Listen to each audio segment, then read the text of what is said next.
Hari ini saya akan menjelaskan tentang karies gigi. Mengingat bukan banyak lagi, hampir seluruh dari kita pasti mengalami karies gigi. Apa itu karies gigi? Karies gigi itu adalah gigi yang berlubang.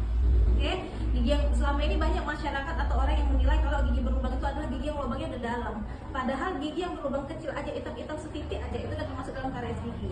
Jadi sebelum masuk ke karies gigi, saya akan menjelaskan dulu tentang bagian-bagian dari gigi tersebut. Nah, untuk gigi itu mempunyai 3 lapisan. Lapisan yang pertama, lapisan yang kedua, sama lapisan yang ketiga. Lapisan pertama ini kita sebut dengan enamel. Enamel, lapisan kedua kita sebut dengan dentin. Dari segi warna aja udah berbeda ya. Enamel lebih putih, dentin lebih kuning. Lapisan ketiga itu adalah pulpa. Nah, untuk lapisan pertama ini dia terdiri dari kalsium, mineral-mineral gigi. Jaringannya lebih keras, warnanya juga lebih putih. Jadi apa yang kita lihat di gigi kita itu adalah bagian dari lapisan enamel. Nah, untuk lapisan kedua dia warnanya lebih kuning. Isinya ada apa? Tubulus dentin, ada juga mineral-mineralnya. Dan di sini itu ada ujung-ujung saraf. Nah, kalau lapisan ketiga itu namanya pulpa. Di pulpa ini warnanya merah ya. Dia itu ada pembuluh darah dan pembuluh saraf. Oke, jadi biasanya untuk tercipta suatu lubang gigi atau karies gigi itu prosesnya nggak sebentar, pasti memakan waktu berbulan-bulan. Jadi proses karies gigi itu melibatkan waktu bakteri jenis giginya juga. Nah, jadi biasanya karies gigi itu pasti dimulailah dari lapisan enamel ini. Biasanya kalau lapisan enamel ini udah kena karies gigi berlubang, dia warnanya hitam. Contoh seperti ini hitam. Nah, kalau hitam di sini pasti banyak orang nggak sadar hitam-hitam di gigi geraham ini contohnya.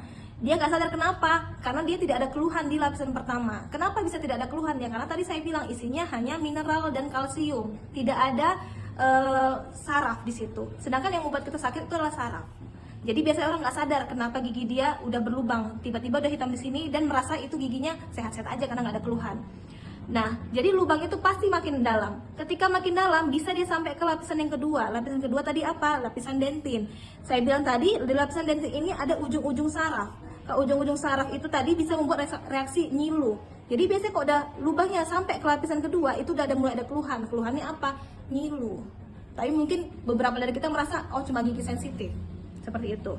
Nah, lubang tadi juga dibiarkan, dihiraukan. Makin dalam lagi lubangnya sampai ke lapisan yang ketiga tadi, lapisan pulpa.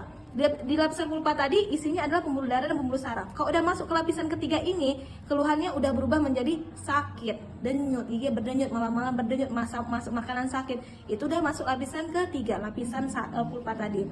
Kalau lubang tadi hanya sampai di lapisan pertama dan kedua, insya Allah penanganannya masih bisa ditambal biasa.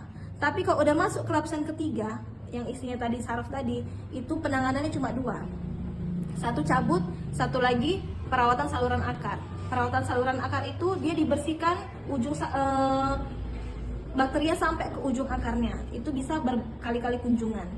Nah, jadi kalau Anda merasa gigi Anda sudah ada berlubang hitam sedikit-sedikit walaupun belum ada keluhan, secepatnya segera ditambal supaya tidak semakin dalam lubangnya dan membutuhkan biaya dan waktu yang lebih banyak lagi daripada penambalan biasa.